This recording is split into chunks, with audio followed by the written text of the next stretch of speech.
Of course, here is the English translation of the story you provided: the private dining room of Aurelia, a 2 Michelin star restaurant on the 60th floor of a midtown Manhattan skyscraper, was so quiet I could hear my own heart pounding against my ribs.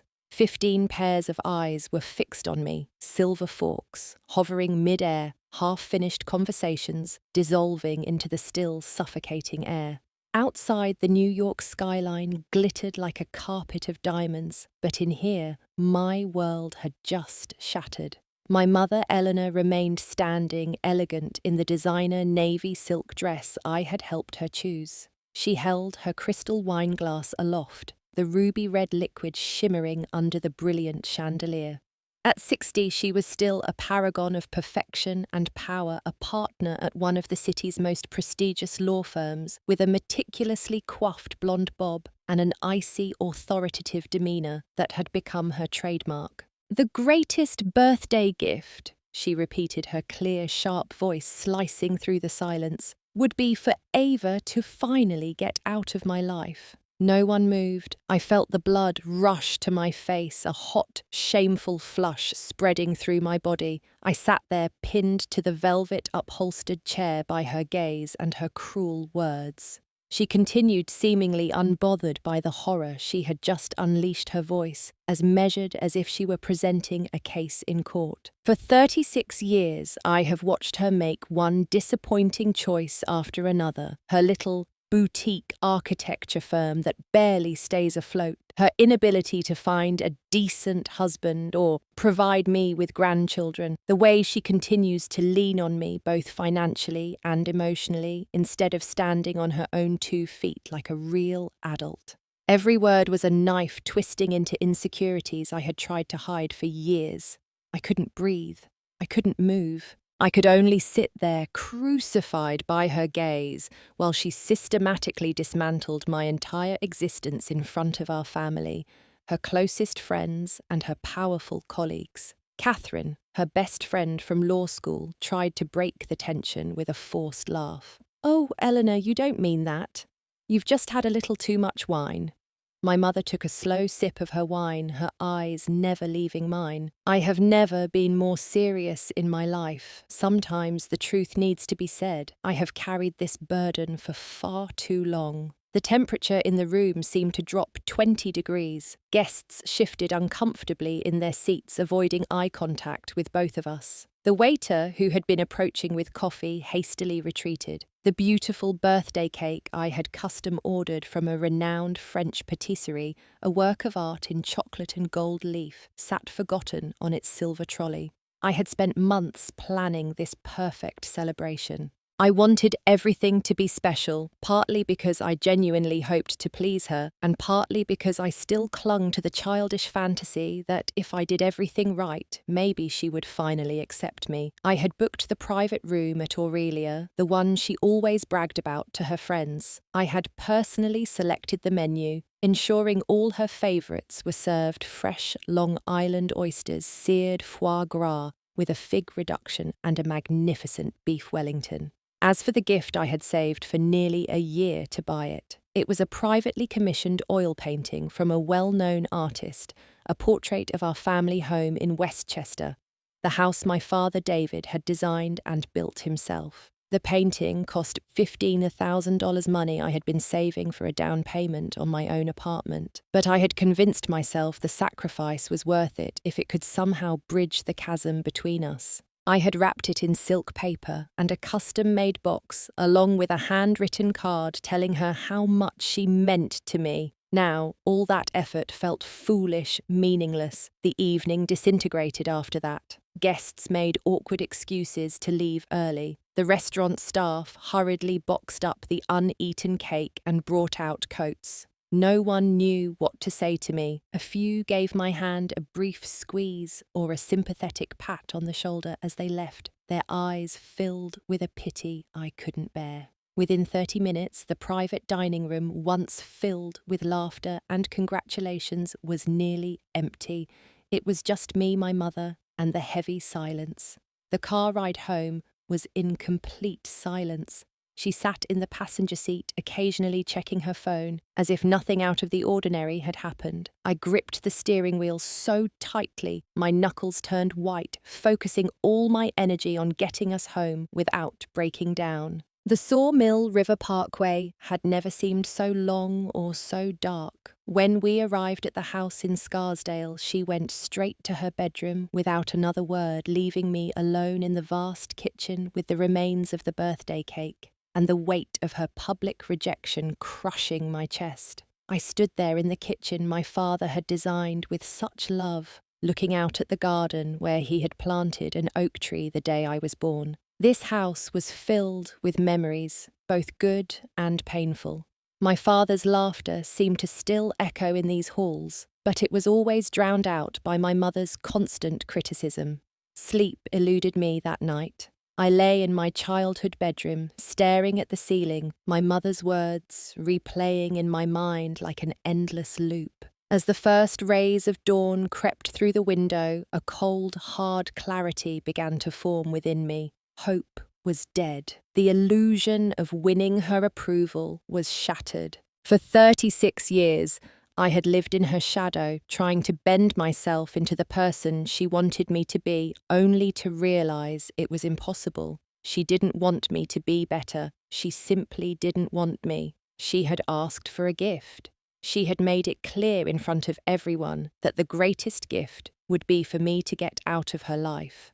Lying there in the early morning silence, I realized something. I wasn't going to leave. I wasn't going to give up my father's house, my career, or the life I had painstakingly built in New York. Instead, I was going to give her a different gift, a gift she would never see coming. I would give her exactly what she wanted, but in a way that would change both of our lives forever. If she wanted me out of her life, fine, but she was going to be the one to go. The next morning I came downstairs to find Eleanor sitting at the marble kitchen island, as if the previous night hadn't happened. She was dressed in an Armani charcoal grey power suit, her hair in a perfect chignon. In front of her was a glass of celery juice, a bowl of Greek yogurt with a few berries, and an open copy of the Wall Street Journal.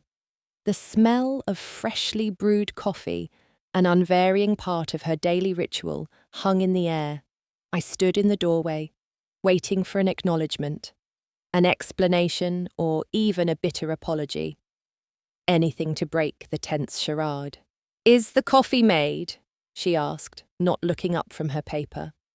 My voice was shakier than I intended when I replied, "Are we not going to talk about what you said last night?" She turned a page. The rustle of the paper sounded deafeningly loud in the quiet kitchen. "I don't know what you're talking about. If you haven't made the coffee, please do. I need to be at the office in 20 minutes. It was a classic example of her gaslighting, a tactic she had used on me my entire life. Deny reality, make me question my own perceptions.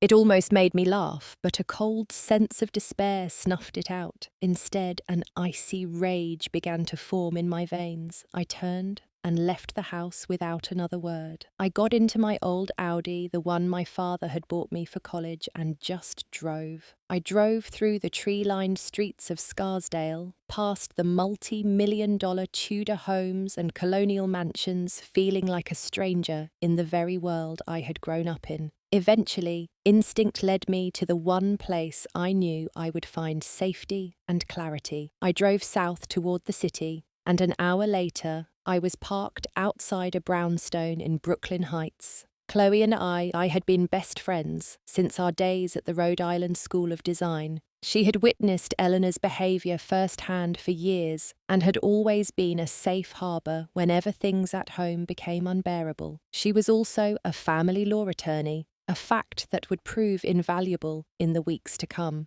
She opened the door immediately, her dark brown curls messy and wearing an old college sweatshirt. The look on my face was all she needed. She simply pulled me inside and wrapped me in a tight hug. Over strong espresso at her rustic wooden kitchen table, I recounted the entire story of the birthday dinner, every venomous word, every pitying glance. Chloe listened without interruption, her expression growing more concerned and angry on my behalf. "This isn't just toxic anymore, Ava," she said when I finished, her voice firm. "This is emotional abuse, plain and simple.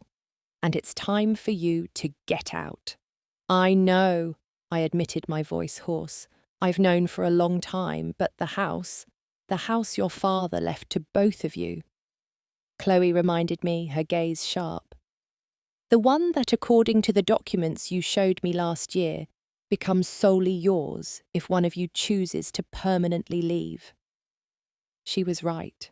My father, David, had been prescient enough to include that clause in his will, perhaps sensing that my relationship with my mother might deteriorate after he was gone. He was a kind, quiet man who had balanced out my mother's abrasive personality. His sudden death from a brain aneurysm when I was 22 had left a void that could never be filled, and had also left Eleanor and me with a sizable estate and the house he had loved. I had never seriously considered enforcing the clause, always hoping things would naturally improve. That hope had died at Aurelia last night. "Log into your bank account," Chloe said. "The joint one." I pulled out my phone and opened the banking app. As we scrolled through the recent transactions, something alarming stood out. This morning at 7:15 a.m., Eleanor had transferred $50,000 from our joint account to a personal account I didn't recognize. It wasn't the first time she had moved money without telling me,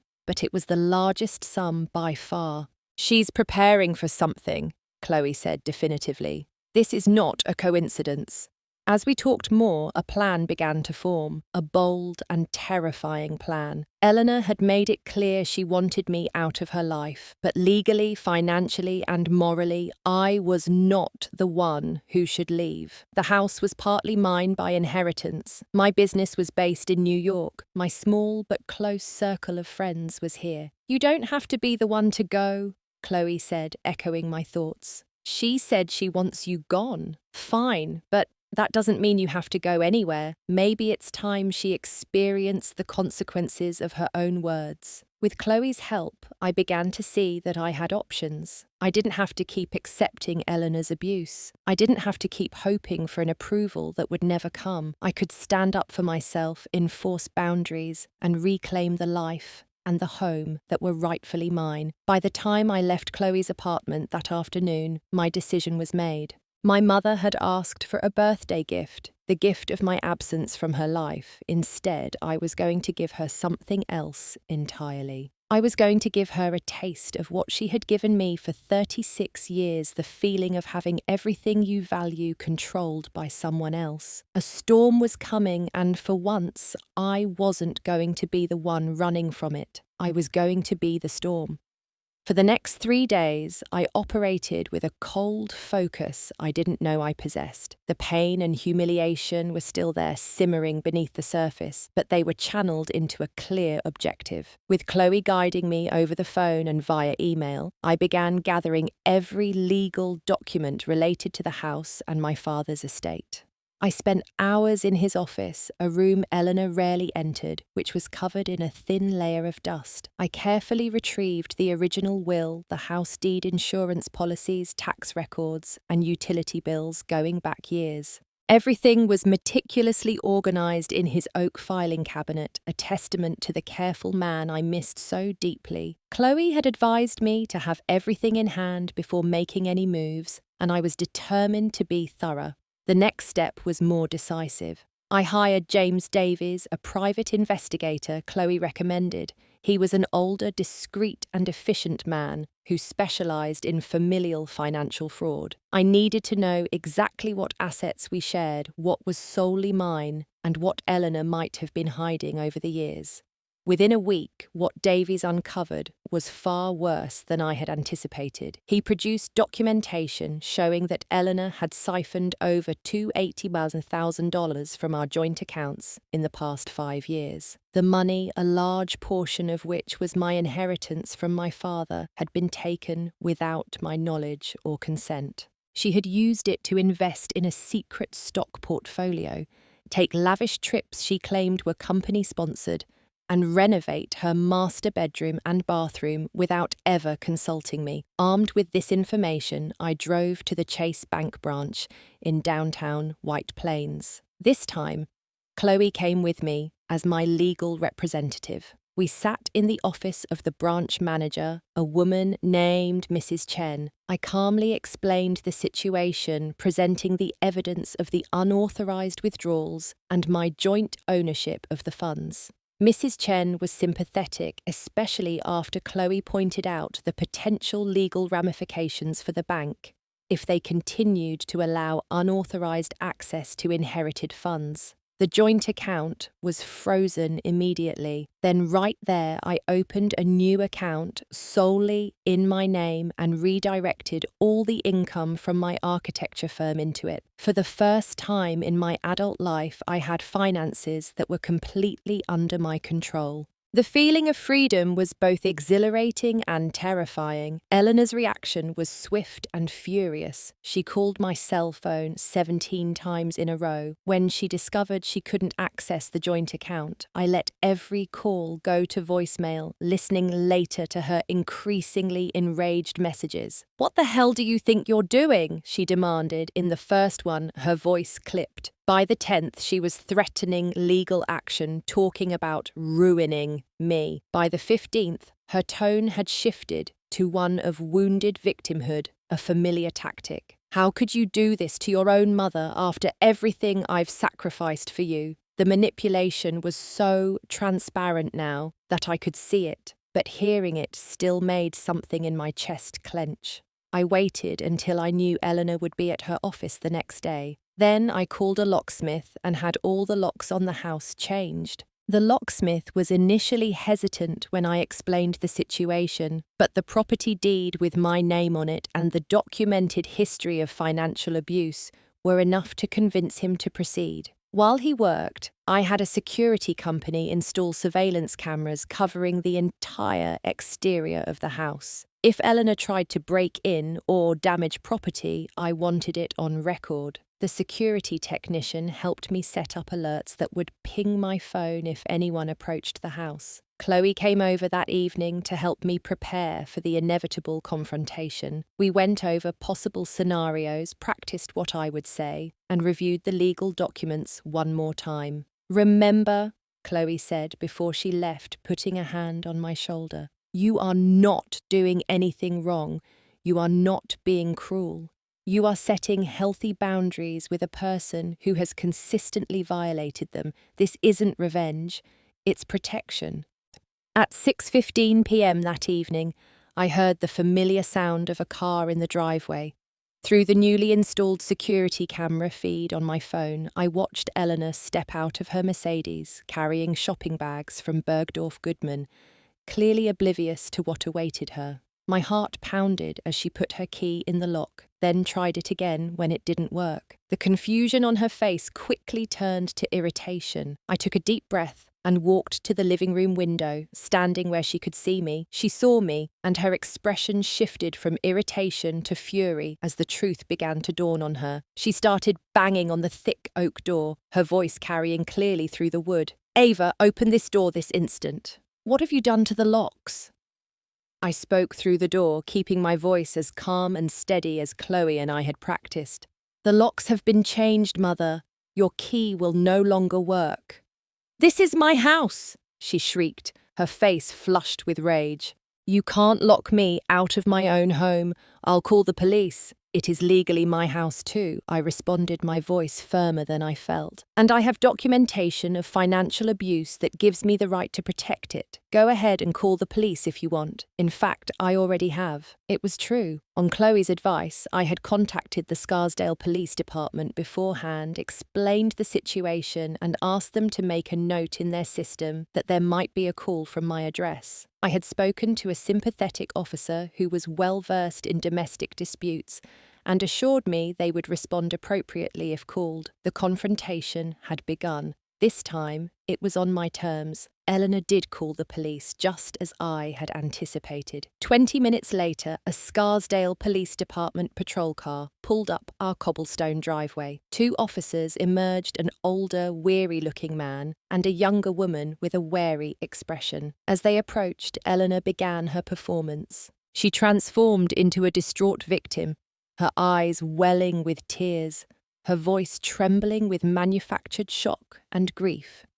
She told them a story about her ungrateful daughter who had suddenly snapped, locking her out of her own home. She hinted at my mental instability, that she was afraid for her own safety. It was a masterful act of manipulation designed to make me look unhinged and dangerous. I waited for them to finish, then invited the officers inside. I had a file prepared on the living room coffee table. "Officers, my name is Ava Morgan," I said calmly. "I understand my mother has painted quite a dramatic picture. May I show you some documents to clarify the situation?" The officers exchanged a look, then nodded. The older one, whose name tag read O'Malley, said, "All right, miss, show us what you've got." I calmly laid out each document: the house deed with both our names on it, the copy of my father's will with the critical clause about sole ownership highlighted, the bank statements showing Eleanor's unauthorized withdrawals, and finally, I pulled out my phone. "Officers, I know this sounds incredible, but my mother publicly stated she wanted me out of her life. It happened at her 60th birthday party last week in front of 15 witnesses." I pressed play on a voice recording I had discreetly started just before the speeches began, a habit born of years of mistrust. Eleanor's clear, sharp voice filled the silent room. The greatest birthday gift would be for Ava to finally get out of my life. Silence hung in the room when the recording ended. The officers looked at each other again, this time with a new understanding. The younger officer Davis glanced at Eleanor, whose face was now pale with fury as she realized she had been outmaneuvered. "Ma'am," Officer O'Malley finally said to Eleanor, his tone shifting from skeptical to serious. "This appears to be a civil matter, not a criminal one. Based on the documents we've seen, Ms. Morgan has every legal right to be in this property. We cannot force her to let you in." "But my clothes, my personal belongings," Eleanor protested, panic beginning to creep into her voice. "I am willing to let her retrieve essential personal items," I said, keeping my voice even, with the officers present as witnesses. The look Eleanor shot me contained more hatred than I had ever seen in my life. But with the police watching, she had no choice but to agree to my terms. I stood silently in the hallway while she, under the supervision of Officer Davis, went into her bedroom and began packing 2 suitcases. The tension in the air was almost tangible. She moved with furious, jerky motions, yanking clothes from the closet and throwing them into her bags. When Eleanor reached for a small jewellery box on her dresser, an antique silver case that had held my grandmother's things, I spoke quietly. "Those are family heirlooms. They belong to both of us. They stay here." She froze her hand, hovering over the box.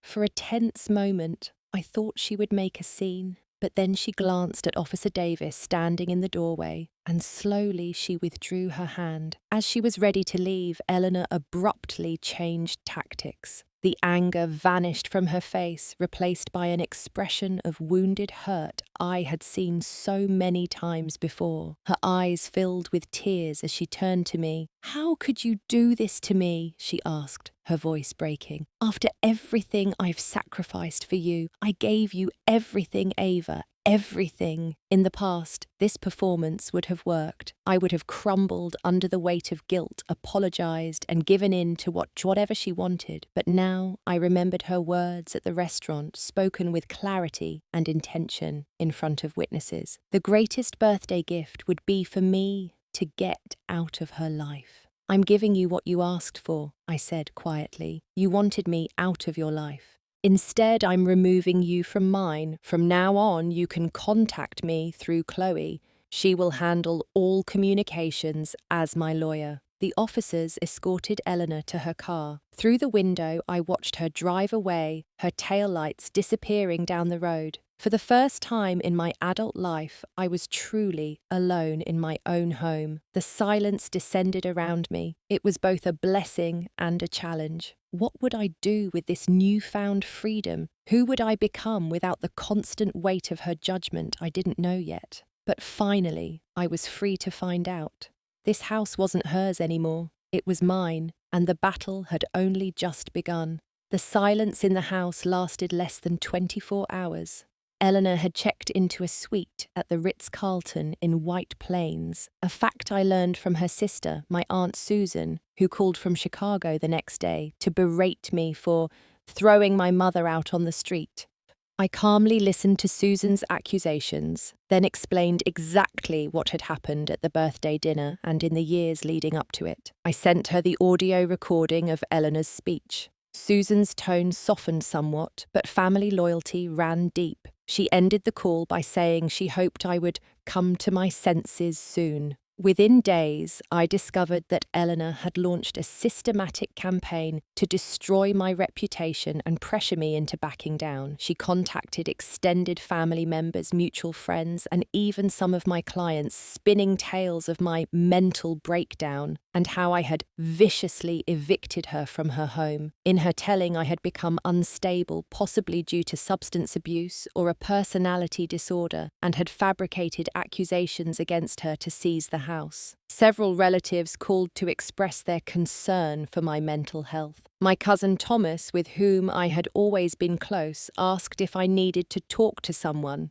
My Uncle Robert suggested I was going through a midlife crisis at 36. Each conversation required a patient explanation and, in some cases, sharing the evidence of Eleanor's behaviour that I would have preferred to keep private. The situation escalated when Eleanor began contacting my clients. As an architect running my own boutique firm, my reputation was everything. When she reached out to the development director at Horizon Properties, one of my biggest clients, and hinted that my personal issues might be affecting my professional reliability, they put our upcoming lobby renovation project on hold, pending the resolution of personal matters. It was a significant financial blow at a time when I was already under legal and emotional strain. 3 other clients distanced themselves after receiving similar calls or emails. One told me flatly that they didn't want to get involved in family drama. The business I had carefully built was being damaged, and with it, my financial stability. There were moments when the pressure became so intense that I considered giving in, letting Eleanor back into the house and my life, just to make the nightmare stop. In one particularly low moment, I found myself searching online for support groups related to family estrangement and emotional abuse. That's how I found the Healing from Toxic Parents forum, and through it, I met Olivia.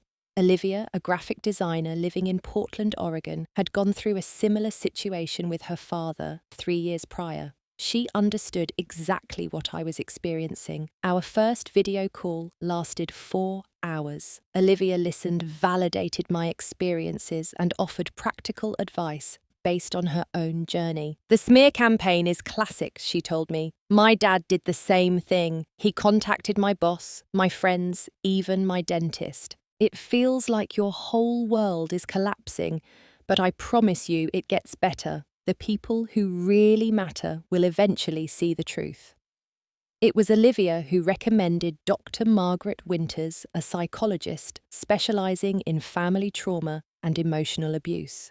Dr. Winters offered sessions online, which fit my unpredictable schedule and increasingly tight budget. From our very first session, I felt understood in a way I never had before. She helped me recognize the patterns of abuse I had normalized throughout my life and develop strategies for maintaining my boundaries despite the escalating pressure. "What you're experiencing now is called an extinction burst," Dr. Winters explained in one session. "When a person loses control over someone they have manipulated for years, they often escalate their behavior dramatically before they give up. Your mother is pulling out all the stops because she feels her power over you slipping away. Meanwhile, Eleanor had hired Frank Miller, an aggressive family lawyer known for his confrontational approach.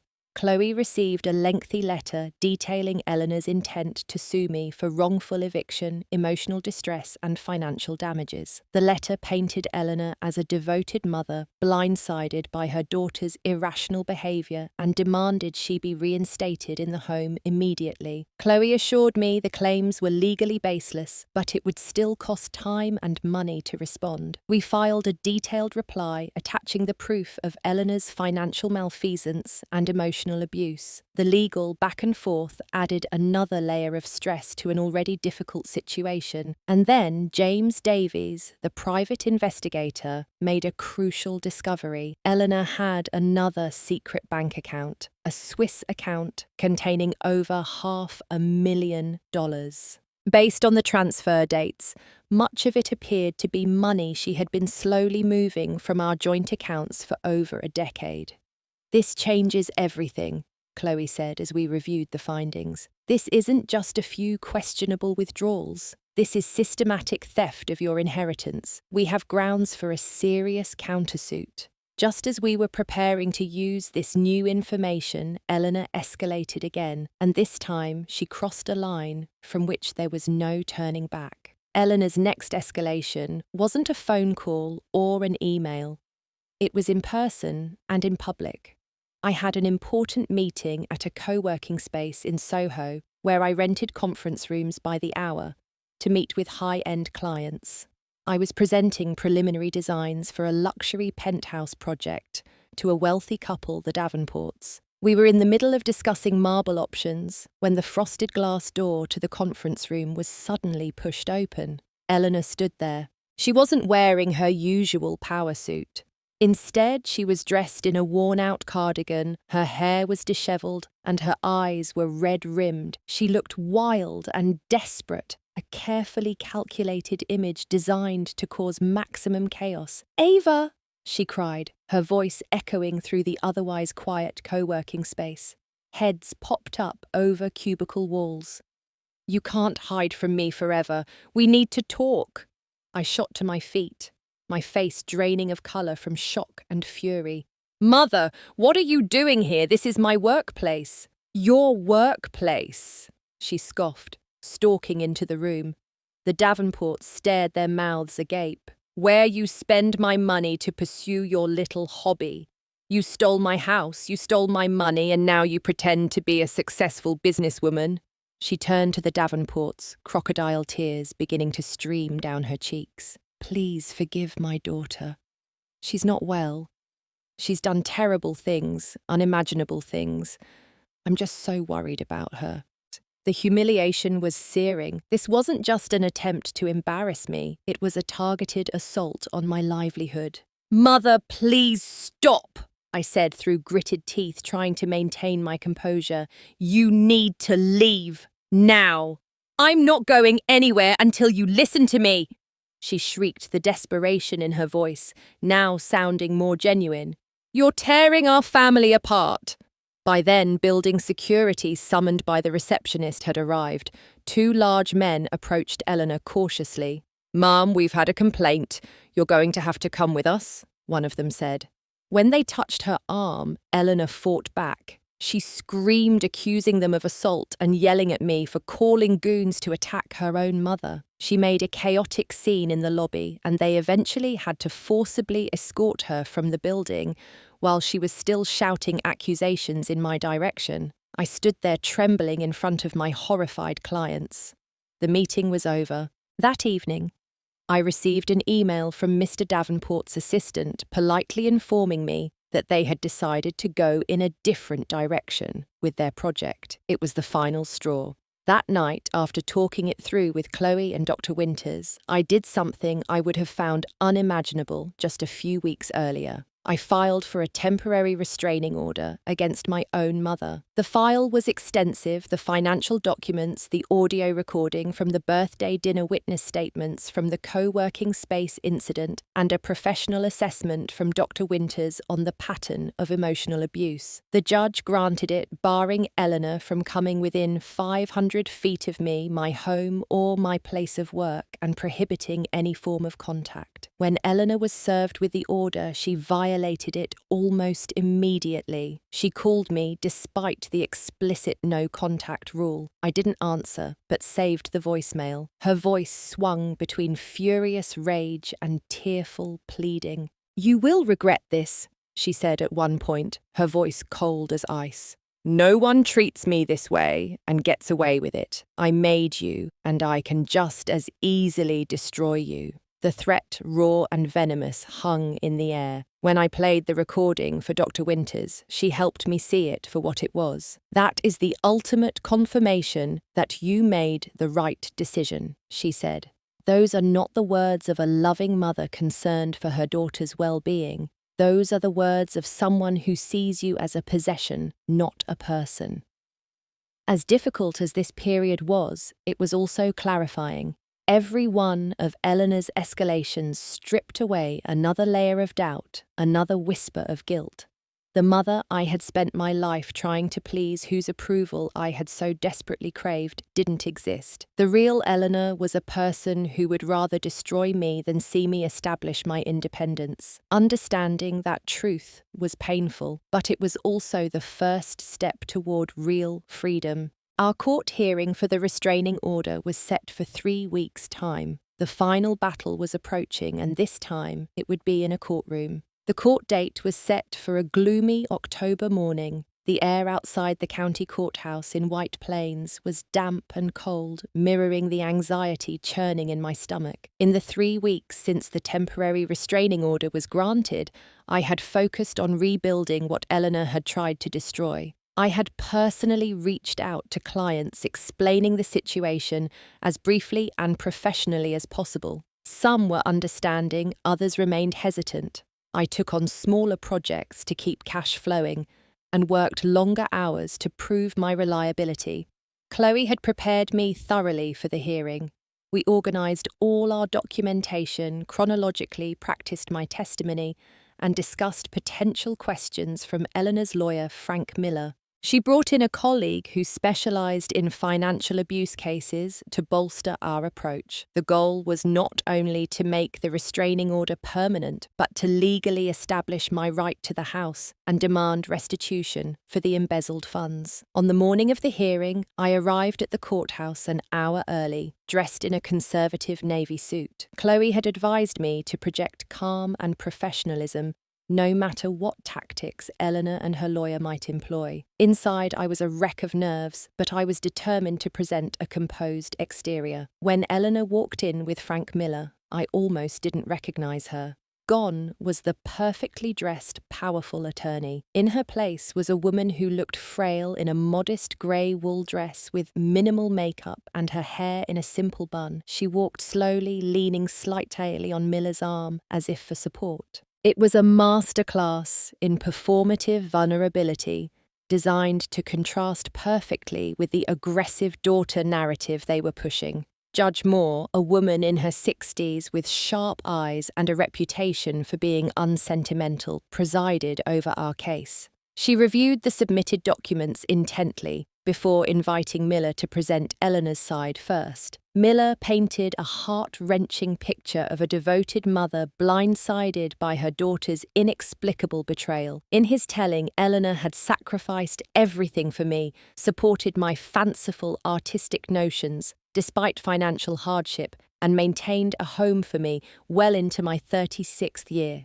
The birthday comment was portrayed as a misunderstood joke taken out of context and weaponized against a loving mother. Your Honor, Miller concluded, "What we have here is a clear case of elder abuse, Miss.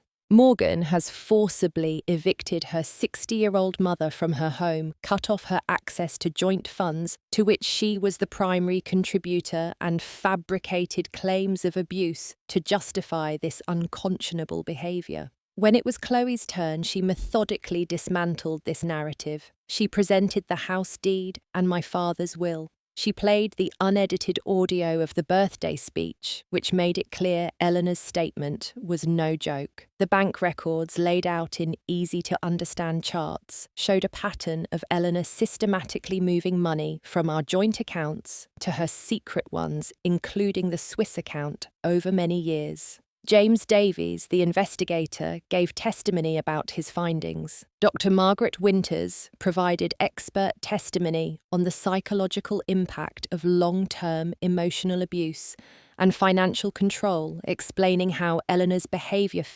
recognized patterns of narcissistic parental abuse. Throughout these testimonies, I watched Eleanor's expression shift between feigned hurt and barely suppressed rage. When I finally took the stand, I spoke directly and honestly. I described growing up under a constant barrage of criticism, of never feeling good enough. I explained how Eleanor had controlled our finances, limiting my independence and systematically undermining my self-esteem.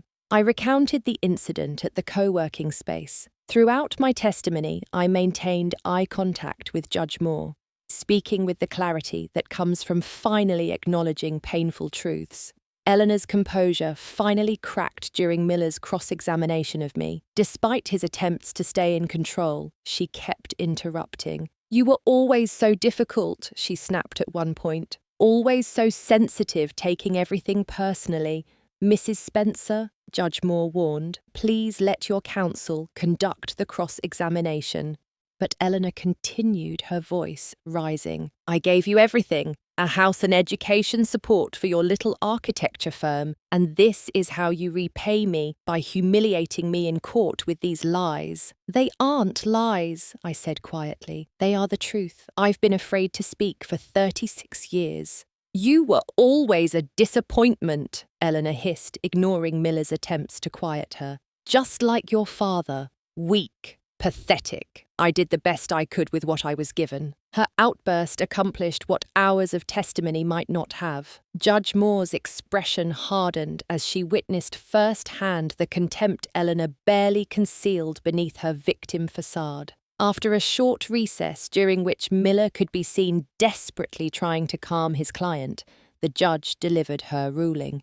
Based on the evidence presented, the court will grant a permanent restraining order prohibiting Mrs. Laura Spencer from contacting Miss Ava Morgan or coming within 500 feet of her home or place of business for a period of 1 year, at which point the order may be reviewed. She continued addressing the financial issues. Furthermore, the court finds that the property at 42 Maple Street legally belongs to Ms. Ava Morgan, per the terms of Mr. David Morgan's will. Regarding the funds removed from the joint account, Mrs. Spencer is ordered to repay the sum of $750,000, representing Ms. Morgan's embezzled inheritance within 60 days. Failure to comply will result in further legal action. The colour drained from Eleanor's face as the judge spoke. As we were leaving the courtroom, Eleanor caught up with us in the hallway, ignoring the order that had been issued just minutes before. "This isn't over," she said, her voice low and furious. "You think you've won, but you have no idea what you've done. You will regret this, Ava. When you are all alone with no family, no one to support you, you will remember this day and wish you had never started this." I looked at my mother, really looked at her perhaps for the first time. I saw the anger, the need for control, the inability to see me as a separate person, and I felt something unexpected pity. "I already know what it's like to have no family support," I told her. "I've lived that way my whole life, even under your roof. The difference now is that I'll be alone by choice, not because I was told I wasn't worthy of love." I turned to go, but added one last thought. "You asked for a birthday gift. You said the greatest gift would be for me to get out of your life. Consider this my last act of service to you. I'm giving you exactly what you asked for." As Chloe led me away, I didn't look back. For the first time in my life, I was walking towards something, not running away from someone, and that made all the difference. Leaving the courthouse felt like stepping out of the eye of a hurricane. The violent turmoil of the past few weeks suddenly ceased, leaving an echoing stillness. As Chloe and I drove back to Scarsdale, I didn't feel the triumphant elation I might have expected. Instead, I felt a profound emptiness, a heavy sadness for the relationship that never was and never could be. That night, I wandered through the silent house. Every room held ghosts. I could almost hear Eleanor's sharp reprimand over a misplaced cushion or her sigh of disappointment when I brought home a B+ on a test. But for the first time, those memories held no power over me. They were echoes from another life, a life that had ended in that courtroom today. In the days and weeks that followed, I began the process of reclaiming the space both physically and mentally. I started by clearing out Eleanor's room. I carefully packed her clothes, books, and personal effects into boxes. It wasn't an act of malice, but of necessity. Every item was a reminder of her suffocating presence. Chloe arranged for a moving company to collect the boxes and deliver them to a storage unit prepaid for a year, in Eleanor's name, informing her lawyer of the location. When the room was empty, I stood in the middle of it and took a deep breath. It wasn't my mother's bedroom anymore. It was an empty room, a blank slate. I hired painters and chose colours I had always loved, but Eleanor had always derided as common. The living room was painted a deep teal. The dining room became a warm terracotta, and Eleanor's old bedroom was transformed into my architectural studio with bright white walls and an abundance of natural light. Every brushstroke felt like an act of rebellion, an assertion of my own identity. My business slowly recovered. News of the court's decision, which trickled discreetly through professional networks, vindicated me in the eyes of many. A few clients returned sheepishly apologizing for having doubted me. I accepted their apologies graciously, but maintained a professional distance. I had learned a hard lesson about the fickle nature of loyalty. My sessions with Dr. Winters became my anchor. We worked through the complex grief of losing a parent who was still alive but toxic. The guilt still crept in sometimes, especially in the quiet late-night hours. Was I too harsh? I asked her during one session. Was there another way, Ava? Dr. Winters said gently, you tried every other way for 36 years. You tried to please, to placate, to make yourself small. None of it worked because the problem wasn't your effort. The problem was your mother's inability to love you in the way you needed and deserved. You didn't sever a relationship. You escaped a cage. Her words helped me reframe my own narrative. Olivia, the friend I had met on the online forum, remained an indispensable source of support. We spoke weekly, sharing small victories and setbacks. She celebrated with me when I landed a major new client and listened when I cried after receiving a hateful email from Aunt Susan, who called me a monster. They call them flying monkeys, Olivia explained. The people the narcissist sends to do their bidding to make you feel guilty and get you back in line. Block them. You don't owe them an explanation. I took her advice. I blocked Susan's and Uncle Robert's numbers. I created a firm boundary around my life.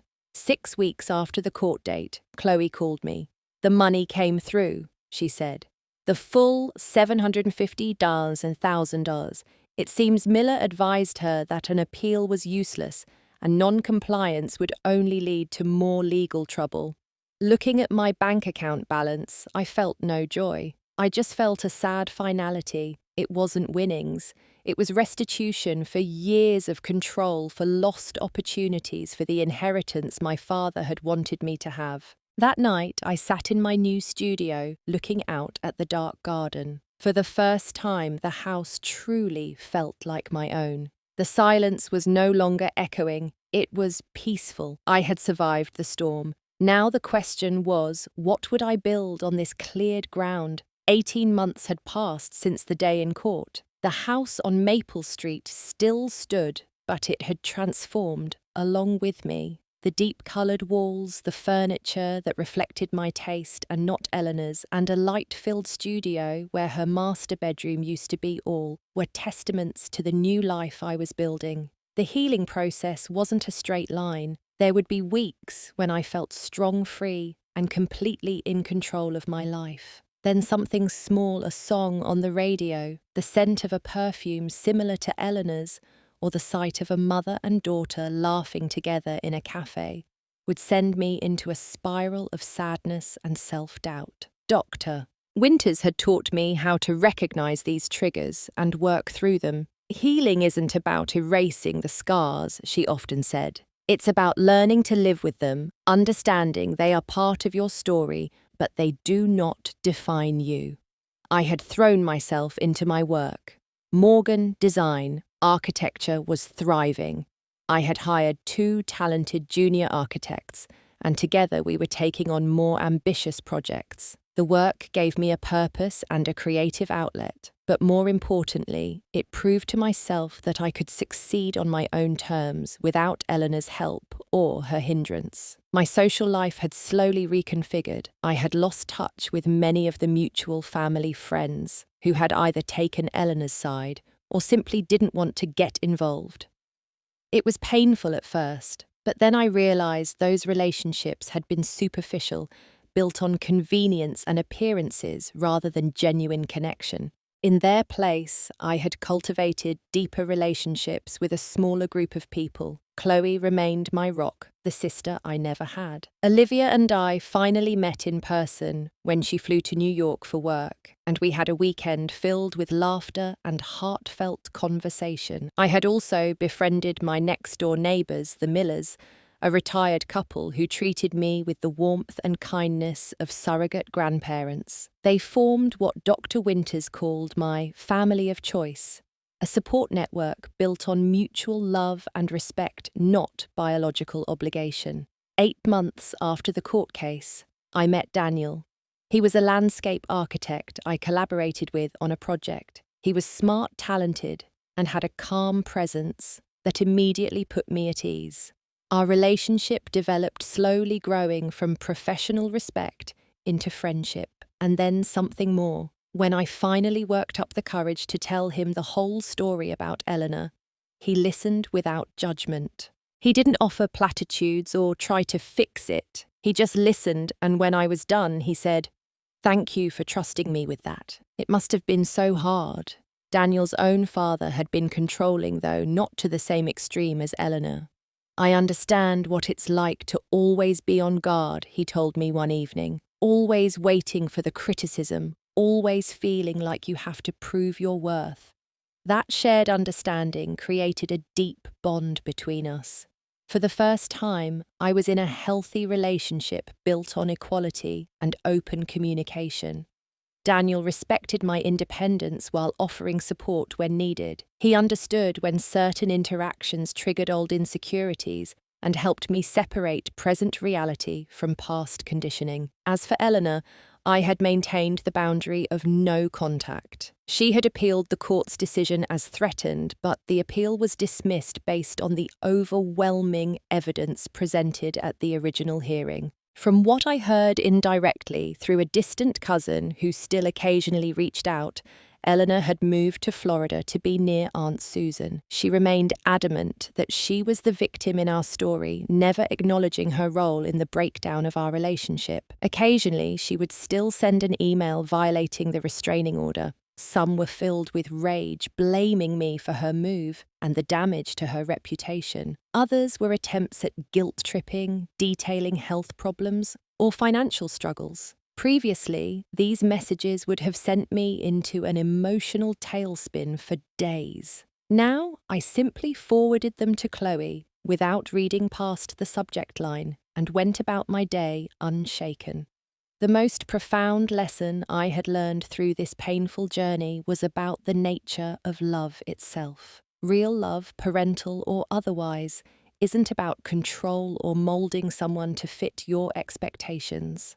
It's about seeing another person for who they truly are and supporting their autonomy and growth. My mother had never loved me that way. She loved the idea of a daughter she could shape into a reflection of herself. But she had never seen or accepted the real me, and I, in turn, had learned the necessity of loving myself enough to walk away from relationships that diminish rather than elevate my life. The journey of rebuilding after family estrangement was not easy, but it was also liberating. The freedom to be the person you were meant to be, free from constant criticism. The freedom to create new traditions and relationships based on mutual respect. And ultimately, the freedom to define family by love and behaviour, not just by blood. 2 years to the day after I had asked my mother to leave my life, I stood in my backyard, the garden my father had cultivated with such love. The oak tree he planted the day I was born was now tall and majestic, its broad canopy shading a corner of the yard. Daniel was by my side, his hand in mine, as we watched our friends and my family of choice gather on the freshly cut lawn. Chloe was laughing with her husband while their 2 young children chased soap bubbles. Olivia, who had flown in from Portland, was in an animated conversation with one of the junior architects from my firm. The Millers, my dear neighbours, were sitting on the porch swing, looking like proud grandparents. The air was filled with laughter, soft music, and the smell of barbecue. This was my first housewarming party. Though I had lived in this house my entire life, this was the first time it truly felt like a home, a place of joy and safety, not a battleground of unmet expectations. "What are you thinking about?" Daniel asked softly, sensing my contemplative mood. I smiled, a genuine smile that reached my eyes. "I'm thinking about what a difference 2 years can make. I'm thinking about how sometimes to find your family, you have to leave the one you were born into first." He squeezed my hand. "You did more than just leave Ava. You rebuilt. You created something beautiful from the wreckage." He was right. The journey had been excruciating, but it had also been a rebirth. By facing the truth of my relationship with Eleanor, I had been forced to face the truth about myself, about my fears, my insecurities, and the desperate need for approval that had governed my life for so long. I was no longer that woman, searching for external validation. I had learned to trust my own instincts, to set boundaries, and to say no without guilt. I had realised that my worth was not tied to my accomplishments or to another person's approval, but was inherent in who I was. I still thought of Eleanor sometimes. I no longer felt anger or hatred. Instead, I felt a distant sadness, a pity for a woman so trapped in her own insecurities and need for control that she had pushed away the one person in the world who might have loved her unconditionally. I hoped that in Florida she would find some measure of peace, but I had accepted that her journey was no longer mine to worry about. The last call I had received regarding her was from Aunt Susan's lawyer about 6 months ago.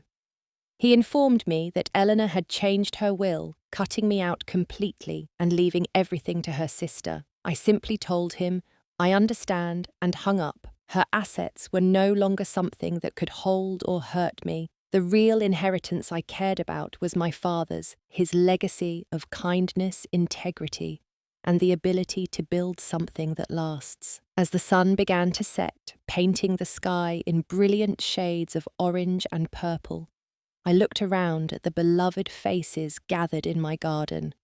This was the world I had built. It wasn't perfect, but it was mine. It was built on a foundation of honesty, respect, and authentic love. My mother had asked for me to get out of her life as a birthday present. Instead, by forcing her out of mine, I had given myself the greatest gift of all, the chance to truly live. The chance to write my own ending, not the one she had intended for me. And as Daniel wrapped his arms around me, pulling me into a gentle kiss under my father's oak tree, I knew that finally, after a long and arduous journey, I was home.